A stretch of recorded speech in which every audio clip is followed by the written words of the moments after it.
Whether you're a guy or a girl, you've probably been told that you need protein to get the most out of your workout. And you're definitely not the only one using protein supplements. In 2017, people around the world spent a massive $9.4 billion on whey protein alone. But is all that protein powder really helping you build muscle? Or are you just turning your money into expensive dust? Let us find out how your body uses protein to build muscle, and whether those shakes are actually helping you get the best out of your resistance training. When it comes to how our bodies build muscle, there are only two possible ways to increase the size of any organ.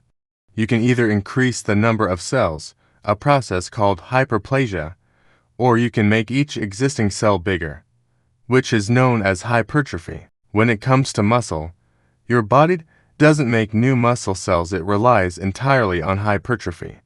That means your existing muscle fibers get bigger rather than multiplying.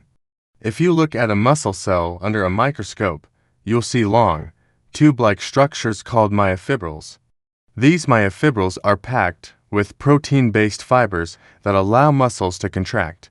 When your body builds more of these fibers, the muscle cell itself becomes larger and stronger. The process of muscle growth depends on one key balance: muscle protein synthesis (MPS) versus muscle protein breakdown (MPB). To build muscle effectively, muscle protein synthesis has to exceed muscle protein breakdown. And there are two essential ingredients to make that happen: resistance training and protein intake. When you lift weights or perform resistance exercises, you create tiny tears in your muscle fibers. Your body repairs these tears by adding more protein to the muscle, which strengthens and enlarges it.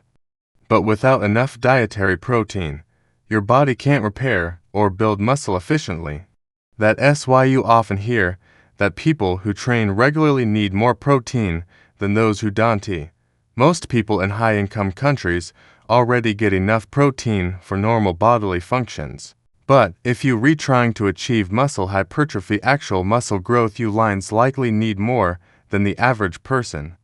So, does adding protein powder to your diet really make a difference? Many studies have tried to answer that question, and luckily there's a large meta-analysis that sums up all the evidence. Published in 2017 in the British Journal of Sports Medicine, this was the biggest review ever conducted on whether protein supplements lead to greater gains in muscle mass and strength. The review analyzed 49 randomized controlled trials that included nearly 2,000 participants who all followed structured resistance training programs. Before supplementation, participants were already consuming an average of 1.4 grams of protein per kilogram of body weight per day, above the recommended dietary allowance of 0.8 grams per kilogram per day. The experimental groups were given an additional 36 grams of protein daily on average, and about half of these studies used whey protein as the supplement. The control groups received carbohydrate supplements so that both groups had equal calorie intake. The average resistance training program lasted about 13 weeks, with 3 sessions per week, 7 exercises per session, 4 sets per exercise, and 9 reps per set. So, what did the researchers find? Protein supplementation did improve muscle strength, muscle size, and lean body mass. So, no, you're not completely wasting your money. Protein supplements do offer some benefits. But before you go all in on protein shakes, there are 2 important details you should know. First, there's a limit to how much protein your body can use for building muscle. The benefits of protein supplementation plateau at around 1.6 grams of protein per kilogram of body weight per day. For example, if you weigh 70 kilograms, that means your total protein intake from food and supplements combined should be around 112 grams per day. Eating more protein than that doesn't lead to more muscle gain.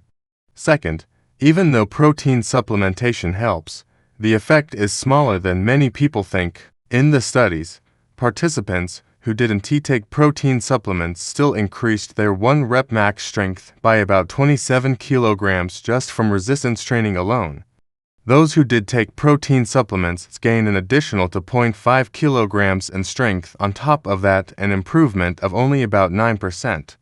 So yes, protein supplementation does make a difference, but the real power behind muscle growth is still resistance training itself. As the researchers put it, the practice of resistance exercise training is a far more potent stimulus for increasing muscle strength than the addition of dietary protein supplementation.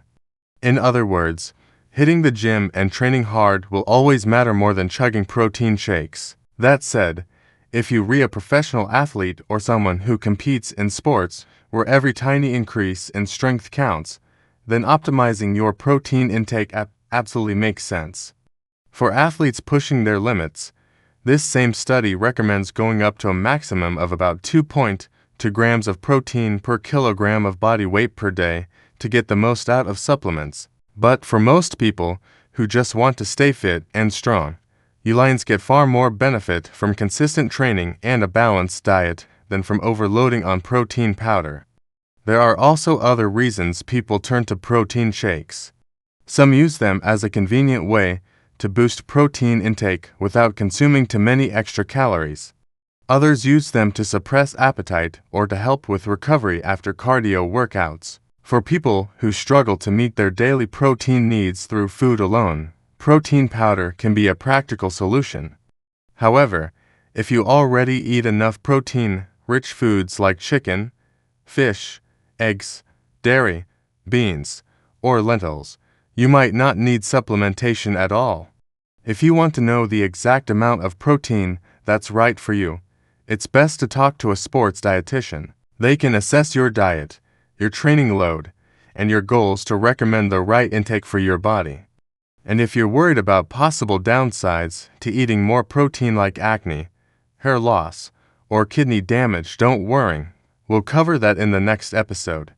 The bottom line is this: protein is important for building and repairing muscle, but it's not a magic shortcut. You can't drink your way to strength. You still have to lift, train consistently, and recover properly. Think of protein as the raw material your body needs, but resistance training as the machine that puts those materials to work. Without the training, the protein has nothing to build. So next time you see someone at the gym sipping on a protein shake, remember the shake isn't what makes them stronger. It's the work they put in when they lift. Thanks for watching, and I'll see you in the next one.